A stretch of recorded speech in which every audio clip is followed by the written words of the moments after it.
Test des osmoseurs que j'aurais dû faire ce matin, j'ai carrément un jour de décalage. 176 pour l'eau du robinet. Voilà, c'est quoi ça? 37, c'est pas possible, là, il y a un problème là. C'est absolument pas possible, ça c'est un problème. Je vais vérifier, je vais chercher de l'eau. Pas possible 39, ça serait grave, j'y vais. Bon, en effet, j'ai pris de l'eau dans le seau et c'est normal. Je sais pas ce qui s'est passé.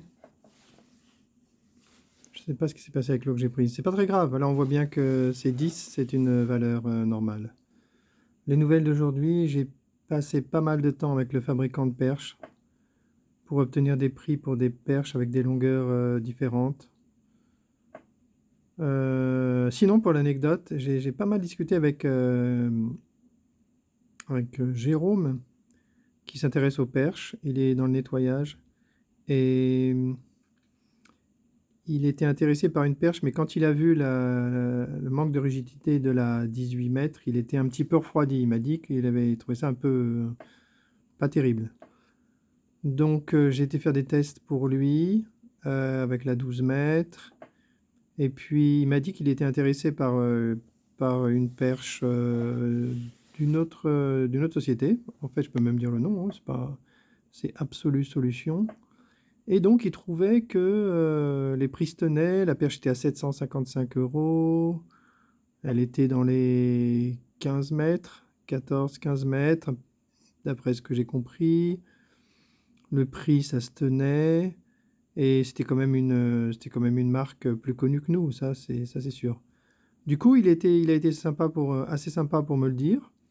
Et puis pour me donner la référence. Donc j'ai été voir. Et là j'ai creusé un tout petit peu. Et la première chose que j'ai vue, c'était que les 13 mètres 40 qui étaient indiqués, en fait, c'était ce qu'ils appelaient une longueur de travail. Mais alors chez eux, une longueur de travail, c'est avec la hauteur de l'homme. C'est-à-dire qu'ensuite, ils écrivent longueur effective, vraie longueur de la perche, c'était 11,70. Ah, donc là, c'est déjà plus pareil, parce qu'on est en train de comparer une perche de 12 mètres avec une perche de 18 mètres. Ah, déjà, point de vue prix, c'est pas tout à fait la même chose. Alors, je me suis posé la question sur le transport. Je me suis demandé combien ça coûtait le transport. Et là, il n'indique pas. Il faut passer la commande et on reçoit un IBAN et on doit recevoir un mail. On passe la commande en gros et ensuite on est informé des frais de transport et il faut payer la facture que quand on connaît les frais de transport. Donc du coup, ça, j'ai pas eu les frais de transport. Mais au moment de payer, je me suis rendu compte qu'en fait, c'était un prix hors taxe. Donc les 755 €, c'était hors taxe. Donc si on rajoute la taxe, 20%. Et si on voit que c'est une 12 mètres par rapport à 18, bah, il y a plus de discussion possible, hein. Ils sont hors jeu totalement, là. C'est intéressant de voir comment ils arrivent à bluffer les gens avec des annonces qui sont un peu limites, quoi, quand même. Donc, du coup, Jérôme est revenu. On est revenu dans la course pour le choix de Jérôme. Il est très prudent, il a raison. Donc, on a beaucoup discuté et moi, j'ai mis en avant la perche qu'on va recevoir, la 1,2 mm de paroi.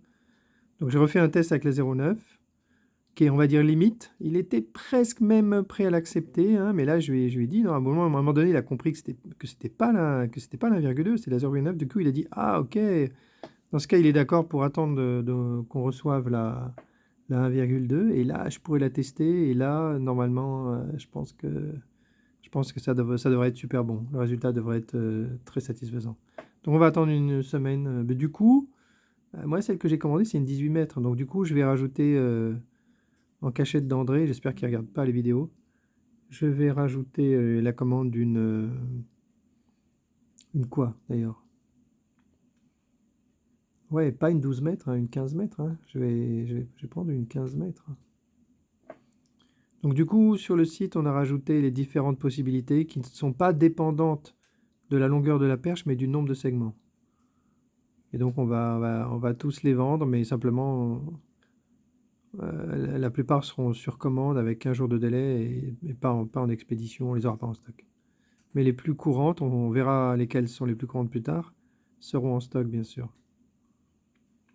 Donc du coup, on va se retrouver avec deux niveaux de perche, 0,9 mm de paroi et 1,2. Alors c'est 1,2 sauf les derniers segments qui sont en 1,5 pour assurer le coup. Donc tout ça, c'est vachement bien, ça progresse pas mal. La perche en 1,2, je pense ne pas la faire en dessous de 12 mètres parce que je suis sûr que ça sert à rien. En dessous de 12 mètres,